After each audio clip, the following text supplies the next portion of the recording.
بعد فاعوذ باللہ من الشیطان الرجیم بسم اللہ الرحمن الرحیم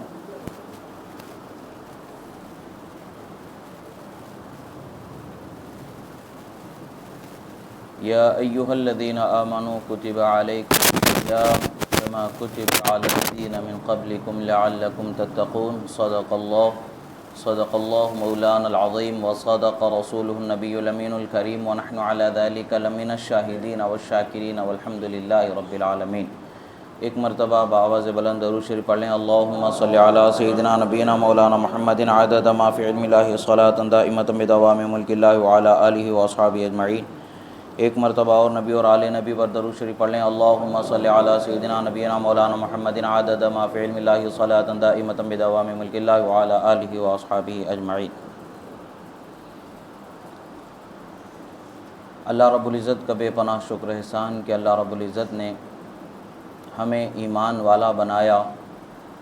اس کے حبیب صلی اللہ تعالی علیہ وسلم کی محبت اللہ نے ہمیں عطا فرمائی۔ یہ اللہ کی بہت بڑی نعمتوں میں سے ایک نعمت ہے۔ تا دم زیست جب تک کہ ہماری زندگی ہو، اس وقت تک کہ ہم اللہ رب العزت کا شکر ادا کرتے رہیں گے تب بھی اس کا حق ادا نہیں ہوگا۔ اللہ کی سب سے بڑی نعمتوں میں سے بندے پر یہ نعمت ہے کہ اسے ہدایت والا بنا دینا، اہل ایمان سے بنا دینا۔ یہ اللہ تبارک و تعالیٰ کی بہت بڑی نعمت، بہت بڑا احسان اس کے بندے پر ہے۔ یہ اللہ تبارک و تعالیٰ نے ہمیں بغیر طلب و جستجو کے یہ نعمت سے مالا مال فرمایا، بغیر کسی محنت کے، بغیر کسی مشقت کے ہمیں اللہ تبارک و تعالیٰ نے اس عظیمت سے سرفراز فرمایا۔ اللہ رب العزت کا بے پناہ شکر احسان کہ اللہ نے ہمیں یہ نعمت عطا فرمائی۔ ساتھ ہی ساتھ رب العزت نے ہمیں جو عبادتیں ہم پر فرض فرمائی ہیں، ان عبادتوں میں سے انسان پر جو عبادتیں فرض کی گئی ہیں وہ دو طرح کی عبادتیں ہیں، ایک مالی عبادت ہے اور ایک بدنی عبادت ہے، اور ایک وہ عبادت ہے جو مال اور بدن دونوں سے اس کا تعلق ہوتا ہے۔ جو اصل عبادت، جو اصل چیز ہے، توحید و رسالت کی گواہی دینا، اللہ کی وحدانیت کا اقرار کرنا، اس کے رسول صلی اللہ تعالیٰ علیہ وسلم کے رسول ہونے اور اس کے بندے ہونے کا اقرار کرنا، انبیاء کرام کے بھیجے جانے کا اقرار کرنا، ان پر نازل شدہ کتابوں کا اقرار کرنا کہ اللہ کی کتابیں ہیں۔ یہ ایمان خالصتاً انسان کے قلب سے تعلق رکھنے والا اور زبان سے اس کا اقرار و اعلان کرنے والا مرحلہ ہوتا ہے۔ جب بندہ اس مرحلے سے گزر جاتا ہے تو اب اس کلمے کے جو حقوق اسے ہیں، عبادتیں اس پر فرض کی جاتی ہیں، حلال و حرام اس کے لیے لازم کیا جاتا ہے، جس پر پابندی کے ساتھ اسے زندگی گزارنا ہے۔ بغیر اس کے اس کے لیے راہ نجات کے، کامیابیوں کی جو منزلیں ہیں، ان منزلوں کا طے کرنا دشوار ہے۔ ہاں، اللہ تبارک و تعالیٰ قادر مطلق ہے، رؤوف و رحیم ہے، مہربان ہے، رحمان و رحیم ہے۔ اپنے فضل و کرم سے ایمان والوں کو ان کے عمل کی کم و بیشی کو معاف کر کے ایمان کی برکت سے جنت کا حقدار بنا دیتا ہے۔ یہ اس کی مہربانی ہے۔ اگر وہ چاہے بندے کے عمل پر مواخذہ کرنا تو اس کا مواخذہ کرنا درست ہوگا، انصاف ہوگا، حق ہوگا کہ اس نے ہمیں اس چیز کا ذمہ دار بنایا ہے۔ اللہ رب العزت نے بندوں پر جو عبادتیں فرض فرمائیں، جو اصل ارکان اسلام جسے ہم کہتے ہیں، جیسا کہ اللہ کے رسول صلی اللہ تعالیٰ علیہ وسلم نے فرمایا، بنی الاسلام علی خمس، اسلام کی بنیاد 5 چیزوں پر رکھی گئی۔ ایک کہ شہادت کہنا، گواہی دینا کہ اللہ تبارک و تعالیٰ کے سوا کوئی معبود نہیں، وہی عبادت کے لائق ہے، اس کے سوا کوئی عبادت کے لائق نہیں،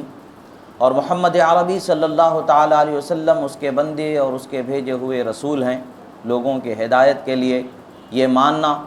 اب اس کے بعد جو اس پر فرض ہو رہی ہیں، نماز اس پر فرض کی گئی ہے۔ نماز یہ خالص بدنی عبادت ہے جو انسان اپنے بدن سے اس عبادت کو بجا لاتا ہے، اور یہ وہ عظیم تحفہ ہے جسے اللہ تبارک و تعالیٰ نے اپنے حبیب، اپنے عظیم پیغمبر محمد عربی خاتم النبیین صلی اللہ تعالیٰ علیہ وسلم کو معراج کی رات میں خاص تحفہ عطا فرمایا۔ پانچوں وقت کی نمازیں ہر انسان پر فرض کی گئی ہیں، جو عاقل ہو، بالغ ہو، مسلمان ہو، اس پر چاہے وہ مرد ہو چاہے وہ عورت ہو، پانچوں وقت کی نمازیں فرض کی گئی ہیں۔ ان نمازوں میں سے ایک وقت کی بھی نمازیں ہمیں چھوڑنے پر بہت بڑا عذاب اللہ تعالیٰ دے سکتا ہے۔ بعض روایتوں میں، گو کہ روایتیں ضعیف ہیں، اس عذاب کے اندازاً جو بیان کیا گیا ہے کہ اتنا ہو سکتا ہے، وہ 80 کروڑ 86 لاکھ برس کم و بیش عذاب ہو سکتا ہے۔ اللہ اگر چاہے تو ایک وقت کی نماز چھوڑنے پر اتنا عذاب جہنم میں جلانے کا دے سکتا ہے، مگر اللہ چاہے معاف کرنا تو معاف کر سکتا ہے۔ اللہ معاف کر سکتا ہے، اس امید پر اللہ کی نافرمانی کرنے والے کو اللہ تعالیٰ ناپسند فرماتا ہے۔ کبھی کبھی انسان سے غفلت ہو جانا، بھول چوک ہو جانا، اور اس بھول چوک پر ندامت کے ساتھ دوبارہ اس غلطی کے نہ کرنے کا عزم، اور اس جو غلطی ہو چکی ہے اس کی معافی طلب کرنے والے پر یقیناً اللہ تبارک و تعالی مہربانی فرمانے والا ہے۔ نمازیں جس طریقے سے فرض ہیں، یہ خالصتاً بدنی عبادت ہے۔ اب اس کے بعد انسان کے لیے دوسری بدنی عبادت جو فرض کی گئی ہے وہ رمضان المبارک کے روزے ہیں، جو اللہ تبارک و تعالی نے فرض فرمایا۔ انسان کے بدن سے ان عبادت کا ادا کرنا ہوتا ہے۔ اس کے روزے رہنے میں اسے مال خرچ کرنا نہیں ہوتا ہے، روزہ رکھنے کے لیے اسے پیسہ دینا نہیں ہوتا ہے، جس طرح پر سے حج کے لیے پیسوں کا بھی خرچ کرنا ہوتا ہے۔ جب انسان حج کے لیے جاتا ہے تو حج یہ عبادت ایسی ہے جو بدن اور مال سے متعلق ہوتی ہے، مال بھی ہونا ہے اور بدنی عبادت ارکان کی ادائیگی بھی پوری ہونا ہے بدن کے ذریعے۔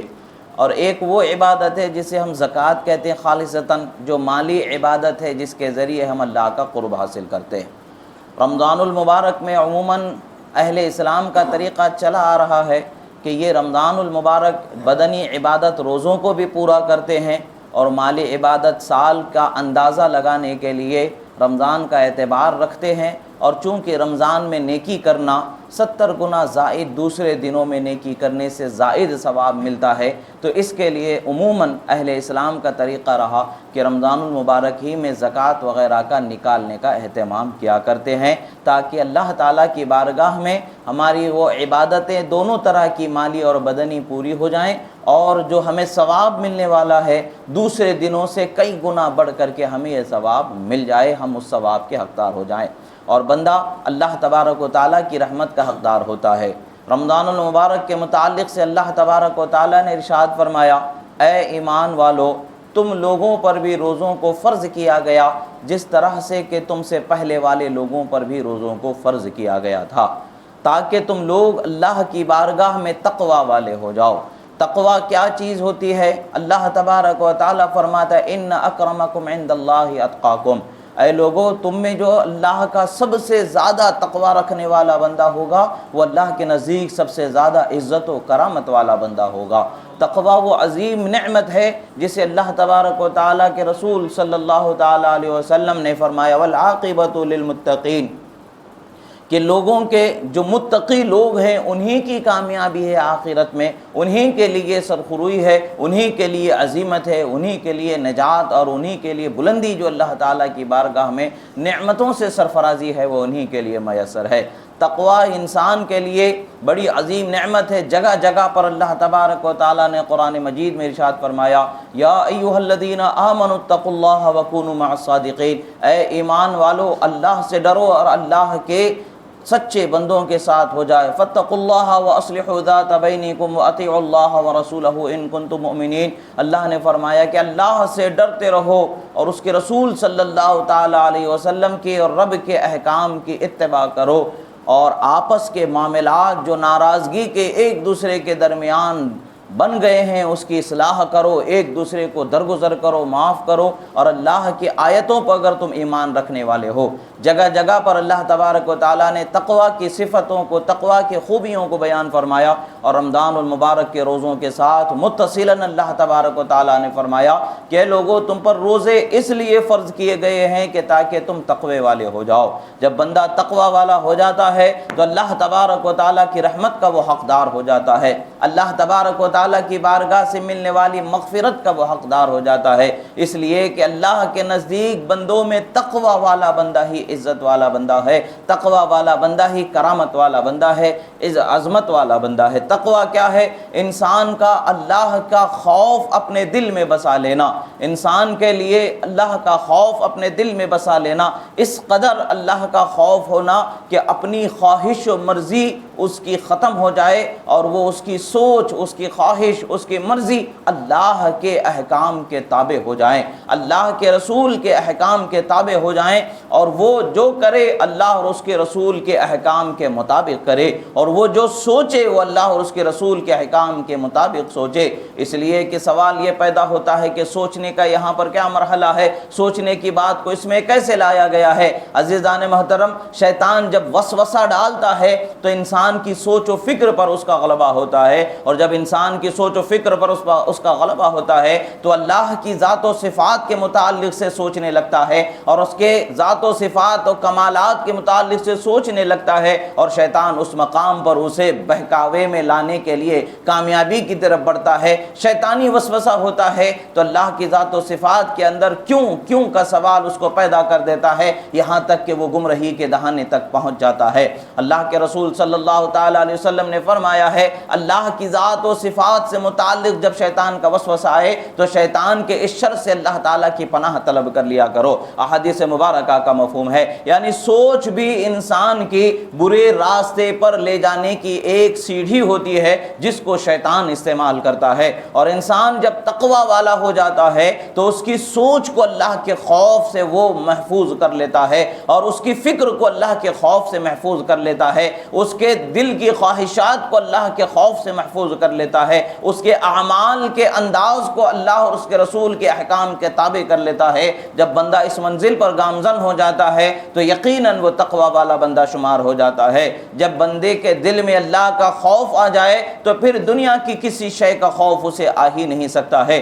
دنیا کچھ بھی کر لے مگر اس کے دل میں اس کا خوف آ ہی نہیں سکتا ہے۔ حضرت انس بن مالک رضی اللہ تعالی عنہ ہیں، وقت کا شقی القلب ظالم بادشاہ حجاج ابن یوسف وہاں پر ہے، آپ کو قتل کرنے کا ارادہ رکھتا ہے، آپ کو قتل کرنے کے لیے اس نے بلایا ہے، آپ کو قتل کرنے کا اس نے ارادہ رکھا، قتل کا اظہار کیا کہ میں تمہیں قتل کرنے کے لیے بلایا ہوں۔ یہ صحابی رسول ہیں اور حجاج اموی بادشاہ تھا، اس نے قتل کرنے کا ارادہ کیا، مگر حضرت انس بن مالک رضی اللہ تعالیٰ عنہ جنہوں نے رسول اللہ صلی اللہ تعالیٰ علیہ وسلم کی فیض صحبت سے اپنے قلب کو روشن کیا ہے، اپنے فکر کو روشن کیا ہے، اور اپنے خیال و خواہشات کو اللہ کے رسول کے احکام اور ان کی تربیت کے سانچے میں ڈھال لیا ہے، انہیں بادشاہت کے ظلم و ستم کی کیا کوئی فکر ہو سکتی ہے، کیا کوئی خوف ہو سکتا ہے؟ حضرت انس بن مالک رضی اللہ تعالیٰ عنہ نے برجستہ جواب دیا کہ اے حجاج، تیری اوقات ہی نہیں ہے کہ تو مجھے قتل کر سکے، تو مجھے قتل ہی نہیں کر سکتا ہے۔ جب آپ نے یہ برجستہ جواب دیا، وہ کہتا ہے دیکھو میرے ہاتھ میں تلوار ہے، اور میرے ہاتھ میں تلوار ہے، میں قتل کرنے کا ارادہ رکھا ہوں، تمہیں کوئی بچانے والا نہیں ہے۔ حضرت انس بن مالک فرماتے ہیں سب کچھ تیرے فکر اور تیرے خیال کے موافق ضرور ہے، مگر میرا ایمان اور میرا یقین کہتا ہے کہ تو مجھے قتل ہی نہیں کر سکتا ہے۔ جب آپ کا یہ عظمت والا ارادہ، حوصلہ مند جواب جب اس نے دیکھا تو وہ خود اپنے آپ کے اندر کچھ دیر کے لیے کانپ گیا، حالانکہ 80 سے زائد صحابہ کرام کو اس نے قتل کیا ہے، اور بھی قتل کرنے کا ارادہ رکھتا ہے، قاتل انسان ہے، ظالم انسان ہے، کسی کا خوف نہیں رکھتا ہے، مگر اس کا پالا آج تک صحیح معنوں میں جواب دینے والے اللہ کے رسول صلی اللہ تعالی علیہ وسلم کے شیدائی انصاف پسند صحابی سے اس کا پالا نہیں پڑا تھا۔ ایسا موقع نہیں آیا تھا کہ سوال و جواب کیا جا سکے، ایسا وقت نہیں آیا تھا کہ اس کو اس کے ظلم و ستم کے ہیبت و دبدبے پر منہ توڑ جواب دیا جا سکے۔ حضرت انس بن مالک رضی اللہ تعالیٰ عنہ کے وقت پر یہ جواب کا موقع آیا، آپ نے جواب دیا۔ حجاج حجاج حیران و پریشان رہ گیا کیا معاملہ ہے کہ میں کیوں نہیں کر سکتا ہوں. آخر حضرت انس بن مالک رضی اللہ تعالیٰ عنہ سے اس نے پوچھا کہ آخر وہ کون سی چیز ہے جو تمہیں اس قدر یقین پر رکھی ہوئی ہے کہ میں تمہیں قتل ہی نہیں کر سکتا ہوں؟ کیونکہ تم میرے ہاتھ میں تلوار دیکھ رہے ہو،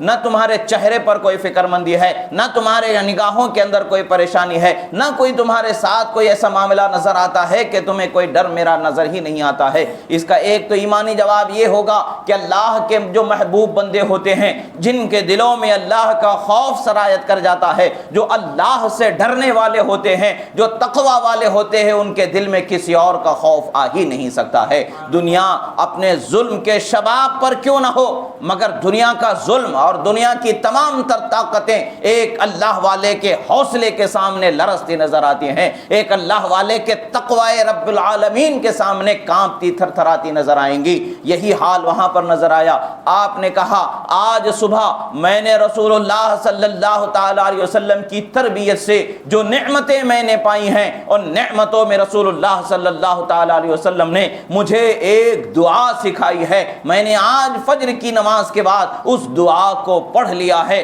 اب شام سے پہلے تک تیری اوقات ہی نہیں کہ تو مجھے قتل کر سکے، شام سے پہلے تک مجھے موت آ ہی نہیں سکتی ہے، تو مجھے قتل ہی نہیں کر سکتا ہے. یہ رسول اللہ صلی اللہ تعالی علیہ وسلم سے سیکھی ہوئی دعا پر ان کا یقین ہے. اب یہاں پر بہت سارے مسئلے یہاں پر ہمارے سامنے حل ہو جاتے ہیں. یاد رکھے کہ صحابہ ہمارے لیے نمونہ عمل ہیں. اللہ کے رسول صلی اللہ علیہ وسلم نے فرمایا اصحابی کالنجوم بأیہم اقتدیتم اہتدیتم، فرمایا میرے صحابہ ستاروں کے مانند ہیں، جس کسی صحابی کی بھی تم پیروی کرو گے نجات پا جاؤ گے، ہدایت پا جاؤ گے. یہ اللہ کے رسول صلی اللہ تعالی علیہ وسلم کا فرمان ہے. اب صحابہ کرام کی زندگی کو ہم دیکھیں کہ رسول اللہ صلی اللہ تعالی علیہ وسلم کے توحید و رسالت کے بیان کو سمجھنے اور اس سمجھے ہوئے بیان کو ہم تک پہنچانے کا جو اہم ترین ذمہ عطا کیا گیا ہے، ذمہ ادا ہوا ہے، وہ صحابہ و اہل بیت مبارک کی ذوات مبارکہ ہیں جنہوں نے یہ خدمت انجام دی ہے. انہی کی عظیم ہستیوں نے ان نعمتوں کو ہم تک کے پہنچایا ہے.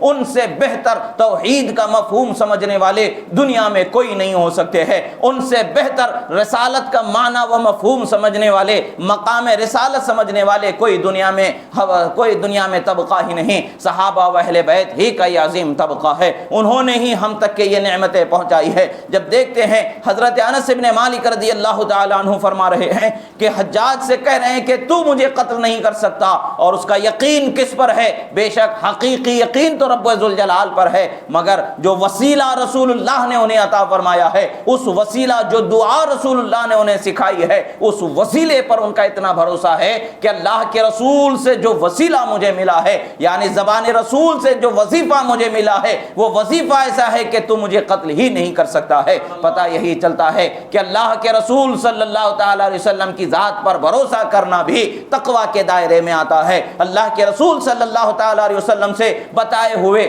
سیکھے ہوئے وظیفے پر بھروسہ کرنا بھی تقوی کے دائرے میں آتا ہے. اس لیے کہ ان دونوں پر بھروسہ کرنا توحید کے منافی نہیں ہوگا، تقوی کے منافی نہیں ہوگا، اس لیے کہ در حقیقت تقوی اللہ ہی کا ہے، در حقیقت بھروسہ اللہ ہی کی ذات پر ہے. اس لیے کہ اللہ مسبب الاسباب ہے، اللہ اسباب کا پیدا کرنے والا ہے، اور اسباب جو اللہ نے بنائے ہیں ان اسباب میں عظیم اسباب ذات مصطفیٰ صلی اللہ علیہ وسلم ہے. اور آپ کی زبان مبارکہ سے نکلنے والے کلمات مبارکہ عظیم وسیلہ، عظیم اسباب ہیں. اللہ تعالیٰ ہی ان کا پیدا کرنے والا ہے. مگر اللہ تعالیٰ نے جو نعمت عطا فرمائی ہے اس نعمت پر یقین کے ساتھ مضبوطی کے ساتھ قائم رہنا یہ صحابہ کا طریقہ ہے. وسیلے پر مضبوط جم جانا یہ صحابہ کا طریقہ ہے. الحمدللہ اہل سنت کا بھی یہی طریقہ ہے. آج نہیں سینکڑوں برس سے یہی طریقہ چلا آ رہا ہے کہ اللہ کے اسباب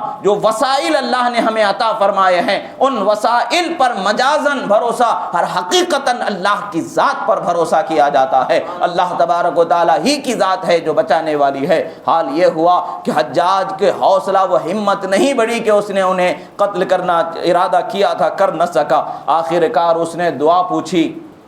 کہ وہ کون سی دعا ہے مجھے بتائیں۔ آپ نے فرمایا کہ ہرگز نہیں بتاؤں گا، تو ظالم ہے، تجھے نہیں سکھاؤں گا۔ بعد میں آپ کے ساتھ میں آپ کے جو خادم تھے انہوں نے پوچھا کہ حضور اس ظالم کو تو آپ نے نہیں بتایا، مگر ہم جیسے بہت سارے مظلوم ہیں جو ظالموں کے شر سے بچنا چاہتے ہیں، ہمیں تو سکھا دیں تاکہ ہم بھی اپنی حفاظت کر سکیں ظالموں کے ظلم و ستم سے۔ تو انہوں نے کہا کہ ہاں تمہیں میں ضرور سکھاؤں گا، تمہیں میں ضرور بتاؤں گا۔ آپ نے دعا فرمائی بسم اللہ علی دینی وعلی نفسی واہلی ومالی، یہ رسول اللہ صلی اللہ تعالی علیہ وسلم نے انہیں سکھایا، اس دعا کو انہوں نے سکھایا۔ آج بھی پوری دنیا میں یہ دعائے انس کے نام سے جانی جاتی ہے، مشہور ہے، احادیث کی کتابوں میں دعائے انس کے ساتھ اس کی سند اور اس کا متن ملتا چلا جاتا ہے۔ پتہ یہی چلتا ہے اللہ کے اسباب و وسائل جو اللہ نے مخلوق کے حفاظت کے لیے، نجات کے لیے، ہدایت کے لیے جو عطا فرمائے ہیں، ان پر اعتماد کرنا یہ تقوی کے منافی نہیں ہے، توحید کے منافی نہیں ہے، بلکہ شریعت مطہرہ کے عین موافق ہے، خدا و رسول کے احکام کے مطابق ہے۔ بندہ جب ان پر بھروسہ کرتا ہوا آگے بڑھتا ہے، تو اگر کوئی وسیلے پر بھروسہ کر لے تو وہ خدا پر بھروسہ نہ کرنے والا ہے، ایسا نہیں ہے، بلکہ وسیلے پر جو بھروسہ ہو رہا ہے در حقیقت اس وسیلے کو وسیلہ بنانے والی ذات رب ذوالجلال ہی پر بھروسہ ہے، حقیقت میں اسی پر بھروسہ ہے، مجازن اس پر بھروسہ کیا جاتا ہے۔ یعنی جس طرح سے انسان بیمار ہو جاتا ہے تو بیماری سے نجات کے لیے دوا کو استعمال کرتا ہے اور انسان یقین رکھتا ہے کہ اس دوا سے مجھے شفا مل جائے گی، مگر حقیقت میں دیکھیں کیا شفا دینے والی دوا کی طاقت ہے؟ کیا دوا شفا دے سکتی ہے؟ ہرگز نہیں دے سکتی ہے۔ دوا میں شفا کی طاقت جس نے پیدا کی وہ رب العالمین کی مرضی ہی پر شفا ملنے والی ہے۔ وہ چاہے تو ایک چٹکی خاک میں شفا عطا فرما دے، وہ چاہے تو ہزاروں لاکھوں کروڑوں رول دو، دواؤں پر دوائیں استعمال کر لو، مگر شفا میسر نہ آئے۔ شفا اللہ کا فیصلہ ہے، جس بندے کے حق میں وہ فیصلہ فرما دے اسے وہ ملنے والا ہے۔ جس طرح سے قضا اللہ کا فیصلہ ہے، موت و حیات اللہ کا فیصلہ ہے، مگر اس کے ہم تک پہنچنے کے اسباب و وسائل اللہ نے متعین فرمائے ہیں۔ ان اسباب و وسائل کو بحیثیت اسباب و وسائل اعتماد میں لانا، بھروسے میں رکھنا، یہ توحید کے منافی نہیں ہوتا ہے۔ الحمدللہ رمضان المبارک میں جو بندہ تقوی سمجھتا ہے، تقوی کی حقیقت کو پاتا ہے، وہ دو طریقے سے انسان تقوی کی حقیقت کو پہنچتا ہے۔ ایک یہ کہ اپنی وہ حالت ظاہری جو اس کو ملی ہوئی ہے، اس حالت ظاہری یعنی جو انسان کے احکام پر عمل آور ہونے کے جو اللہ اور اس کے رسول کے فرامین ہیں اس پر پابند ہو جانا، نماز روزہ پاکی کا پابند ہو جانا، اور دوسری وہ حالت ہے کہ جو اپنے دل کی حالت ہوتی ہے، جو بندہ اپنے دل کو صاف کرتا چلا جاتا ہے۔ یاد رکھے جب انسان کا پیٹ بھرا ہوا ہوتا ہے تو نفس اس پر غالب آنے لگتا ہے، نفس کے خیالات، نفس کے بہکاوے، نفس کے وسوسے اس کے ذہن و فکر کو خراب کرنے لگ جاتے ہیں، وہ برائی کی طرف سوچنے لگ جاتا ہے، برائی کو دیکھنے لگ جاتا ہے، برائی کی طرف قدم بڑھانے لگتا ہے اور برائی سے وہ مانوس ہونے لگتا ہے۔ مگر جب بھوک اس پر غالب آ جاتی ہے، پیاس اس پر غالب آ جاتی ہے تو نفس کی خواہشات کی تکمیل کی طرف اس کی فکر نہیں ہوتی ہے، اور اس کی فکر ہوتی ہے تو صرف اور صرف وہ جو اس کی جسمانی ضرورت ہے، کھانا اور پانی جو اللہ نے بنایا ہوا ہے، اس ضروری چیز کی طرف اس کی توجہ ہوتی ہے۔ جب بندہ اس چیز کی طرف توجہ کرتا ہے تو اسے احساس ہوتا ہے میں پیاس کو کیوں برداشت کر رہا ہوں، پیاس کی تکلیف کو کیوں برداشت کر رہا ہوں، بھوک کی تکلیف کو کیوں برداشت کر رہا ہوں۔ اسے احساس ہوتا ہے میں میرے رب کو راضی کرنے کے لیے برداشت کر رہا ہوں، میں میرے رب کی رضا کے لیے پانی سے دوری اختیار کر رکھا ہوں، میں میرے رب کی رضا کے لیے بھوک سے دوری، اپنے پیٹ کو بھرنے سے دوری بنا کر کے رکھا ہوں، بھوک کو گلے سے لگا رکھا ہوں، پیاس کو گلے سے لگا رکھا ہوں۔ کیوں لگا رکھا ہوں؟ تاکہ کل قیامت میں پیاس کا دن ہوگا، خدا مجھے پیاسا نہ رکھے، کل قیامت میں عذاب کا دن ہوگا، خدا مجھے عذاب نہ عطا فرمائے، کل قیامت میں بھوک کا عالم ہوگا، خدا مجھے بھوکا نہ رکھے، حشر کے میدان میں عرش کا سایہ نصیب فرمائے، جام کوثر کا جام نصیب فرمائے، عذاب جہنم سے حفاظت فرمائے، اس کے حبیب کی چادر رحمت کا سایہ عطا فرمائے۔ گرمی سے انسان کو احساس ہوتا ہے کہ پیاس بڑھنے لگتی ہے، گرمی جیسے جیسے بڑھتی ہے، دھوپ کی تپش جیسے ہوتی ہے، پیاس کی شدت ہونے لگتی ہے۔ جب اس پیاس کو وہ غور کرے گا، جب اس پیاس کے بارے میں سوچے گا تو میدان حشر میں جو پیاس ہونے والی ہے، میدان حشر کا جو عالم ہوگا، احادیث مبارک مبارکہ میں آیا ہے کہ ایک چٹیل میدان ہوگا، یہ ملک شام کے علاقے میں اس میدان حشر کو قائم کیا جائے گا، اور زمین بھی دھات کی ہوگی، آسمان بھی دھات کا ہوگا، سورج سوا نیزے کے قریب پہنچ چکا ہوگا، یعنی بہت قریب ہو چکا ہوگا۔ آج جو سورج کی روشنی ہمیں مل رہی ہے، یہ سورج کی پیٹھ کی طرف سے مل رہی ہے، ڈائریکٹ اس کا رخ ہماری طرف نہیں ہے، اس کی پیٹھ کی طرف سے نکلنے والی روشنی کا یہ حال ہے کہ ہم برداشت نہیں کر سکتے ہیں۔ کتنے ہیں جو دھوپ کی گرمی کی وجہ سے اپنی جان گنوا بیٹھتے ہیں، کتنے ہیں جو مر جاتے ہیں گرمی کی وجہ سے۔ آج یہ حال ہے، سینکڑوں لاکھوں کلومیٹر دور ہم سے سورج ہونے کے باوجود اس کی یہ گرمی کا یہ حال ہے، مگر حشر کے میدان میں کیا ہوگا؟ سورج کا رخ زمین کی طرف ہوگا، سورج کا رخ زمین کی طرف ہوگا، اور وہ اتنا قریب ہوگا، اتنا قریب ہوگا کہ جیسے سوا نیزے کا روایتوں میں شمار ملتا ہے، یعنی چند فٹ کی دوری پر وہ انسانوں سے وہ سورج ہوگا، اور گرمی ایسی ہوگی، اللہ کی پناہ، انسان کا حال یہ ہوگا، کسی کے عمل اور ان کے گناہوں کے اعتبار سے اس کے بدن سے نکلنے والا پسینہ ٹخنوں کے برابر ہوگا، تو کسی کے گھٹنوں کے برابر ہوگا، تو کسی کے کمر کے برابر، تو کسی کے سینے کے برابر، تو کسی کے حلق کے برابر ہوگا۔ اسی حال میں وقت گزر رہا ہوگا، 50,000 سال کا وہ ایک دن ہوگا، اور اس دن کا 3 حصے گزر چکیں گے، اس وقت تک کہ یہی حال رہے گا۔ وہ درد، وہ پریشانی، وہ پیاس، وہ گرمی کا حال کیا ہوگا؟ کوئی کسی کا پرسان حال نہیں ہوگا۔ اس وقت پر اگر کچھ بندے ہوں گے، اللہ کے محبوب بندے کچھ ایسے ہوں گے جن پر ابر سایہ کیے ہوگا، ان کا وقت کیسے گزر رہا ہوگا کہ جیسے انسان کو وضو کر کے نماز پڑھنے میں جو وقت لگتا ہے، مختصر سا وقت لگتا ہے، تو وہ اس وقت سے بعض روایتوں میں اور بھی کم وقت کی تفہیم ملتی ہے، یعنی ان کے لیے وہ 50,000 سال کا جو دن ہے چند لمحوں سے بھی کم حالت میں گزر جائے گا، انہیں کوئی احساس ہی نہیں ہوگا۔ کچھ وہ بندے ہوں گے جنہیں عرش کا سایہ نصیب ہوگا، کچھ وہ بندے ہوں گے جنہیں رسول اللہ کی چادر کا سایہ نصیب ہو جائے گا، اللہ کی رحمت کا کچھ بندوں کو سایہ نصیب ہو جائے گا۔ اور حشر کے میدان میں وہ کون بندے ہوں گے جسے عرش کا سایہ نصیب ہوگا؟ جو رسول اللہ پر کثرت سے درود پڑھنے والے ہوں گے، نمازوں کی پابندی کرنے والے ہوں گے، روزہ رکھنے والے ہوں گے، اللہ کے احکام کی پابندی کرنے والے ہوں گے، حلال و حرام کی تمیز رکھتے ہوئے اپنے آپ کو گناہوں سے بچانے والے ہوں گے۔ یقیناً اللہ تعالیٰ کی رحمتوں سے ان کا سامنا ہوگا، رحمتیں انہیں اپنے دامن میں سما لیں گی، بسا لیں گی۔ اس حال کی طرف جب بندے کی نظر پہنچے گی تو آج کی گرمی، آج کی پیاس اسے کوئی معنی نہیں رکھے گی، وہ اللہ کا شکر ادا کرے گا کہ مالک تو نے مجھے زندگی دی تاکہ میں اس مہینے میں عظیم عبادت روزہ رکھ سکوں، اور میرے اس روزے کو تو قبول فرما لے۔ اس کے دل میں خیال پیدا ہو جائے گا۔ یہی وہ تقوی کی کیفیات ہے جسے بندہ پانے لگ جاتا ہے۔ اللہ تبارک و تعالیٰ نے قرآن مجید میں فرمایا قد افلح من تزکا وذکر اسم ربہ فصلی،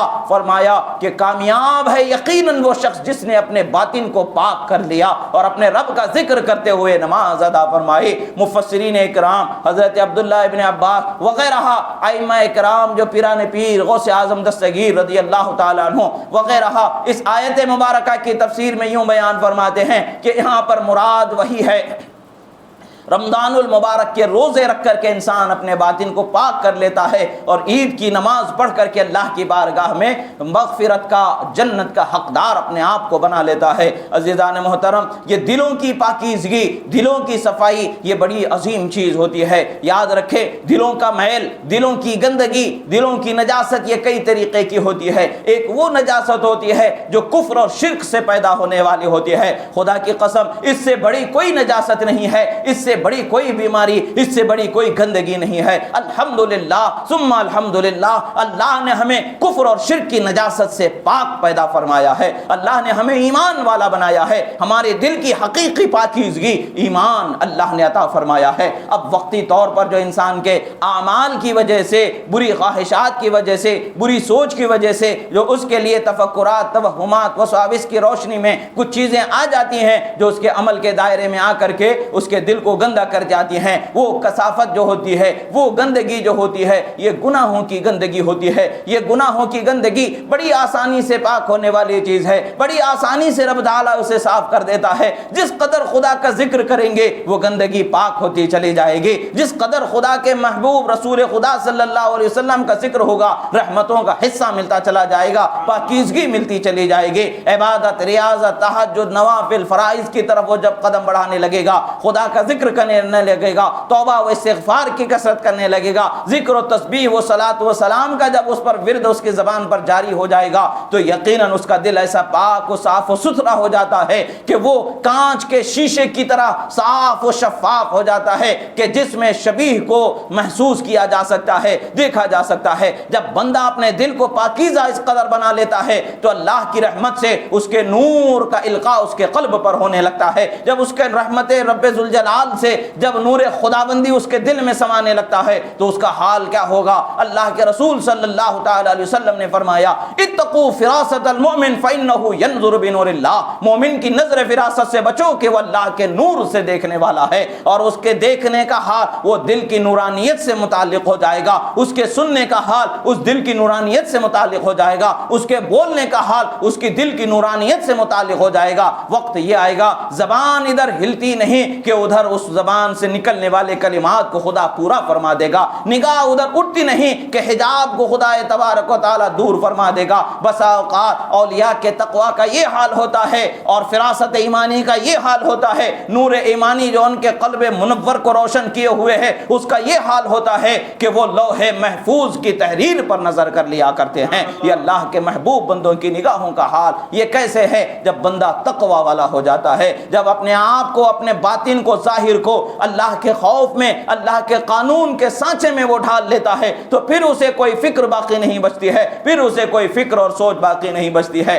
ہاں، دنیا میں زندگی گزارنے کے لیے جو اسباب و وسائل کو اختیار کرنے کا اللہ نے حکم فرمایا ہے، اللہ کے رسول نے حکم فرمایا ہے، ان اسباب و وسائل کا اختیار کرنا بھی تقوی کے دائرے میں ہے۔ تقوی کا یہ مطلب نہیں کہ اللہ پر بھروسہ کر کے بیماری آ جائے تو دوا لینے سے انکار کر دے، دوا سے دوری اختیار کر لیں، نہیں، بلکہ اللہ نے جو اسباب بنائے ہیں ان اسباب کو اختیار کر لینا یہ تقوی کے دائرے میں ہے۔ ان اسباب پر بس بقدر اسباب بھروسہ کرنا، حقیقی جو کامیابی دینے والی ذات رب ذوالجلال کی ذات پر حقیقی بھروسہ ہونا، یہ ہمارے لیے حقیقی تقوی کی تفہیم ہے۔ عزیزان محترم، یہ ساری چیزیں انسان کو آسانی سے سوچنے کے لیے، سمجھنے کے لیے، فکر کرنے کے لیے، اپنے آپ کو ظاہر و باطن کو پاک کرنے کا موقع رمضان المبارک میں اللہ تبارک و تعالیٰ نے عطا فرمایا ہے۔ یہ روزے وہ ہیں جو ہم سے پہلے والے لوگوں پر بھی فرض کیے گئے ہیں، ہم ہی تنہا، یہ ہم ہی امت محمدیہ صلی اللہ علیہ وسلم ہی ہے کہ ان پر روزے فرض ہوئے ہیں،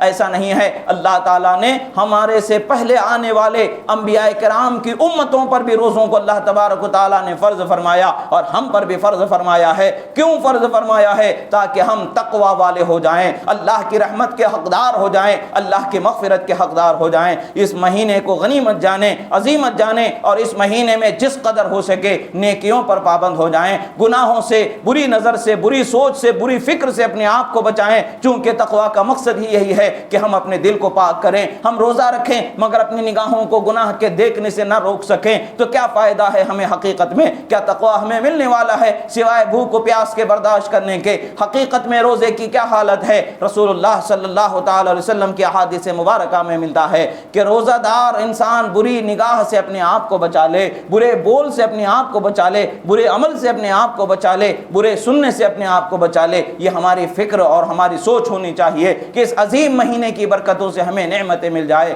ہاں، جس قدر ہم اس مہینے میں حصہ پائیں گے اس کو ہم رمضان کے ختم ہونے کے بعد چھوڑ دینا ہے، ہم موج مستی کرنا شروع کر دینا ہے، ایسا نہیں ہے۔ یہ ہماری زندگی کا پہلا زینہ ہے، کامیابی کی طرف قدم بڑھنا ہے۔ جب ہم اس مہینے کو کامیابی سے گزار دیں گے تو اگلے آنے والے مہینوں پر بھی ہمیں اسی مہینے کی طرح پر زندگی روش کرنی چاہیے، گزارنی چاہیے، اسی روش پر اپنی زندگی گزارنی چاہیے تاکہ کامیابی مل سکے۔ اب 5 وقتہ نمازوں میں مسجدیں آباد ہو جاتی ہیں، اللہ کا شکر ہے، مگر افسوس ہے کہ رمضان کے ختم ہونے کے بعد مسجدوں کو اس قدر لوگوں کی کثرت نہیں دکھنی، اس قدر لوگوں کی کثرت نہیں ملتی۔ یہ ہماری حرمہ نصیبی ہے، یہ ہماری کم نصیبی ہے کہ ہم نے اس مہینے کی نعمتوں کو، برکتوں کو نہیں پایا، عظمتوں کو نہیں پایا۔ روزے تو رکھ لیے مگر تقوی کی حلاوت کو نہیں پایا۔ اگر تقوی کو پا لیتے تو آگے چل کر کے بھی ہم اسی طریقے سے پابند ہو جاتے۔ ہاں وہ بندے جن کے دلوں پر اللہ کی مہربانی ہو جاتی ہے، رحمت ہو جاتی ہے، اس مہینے میں کتنے بگڑے ہوئے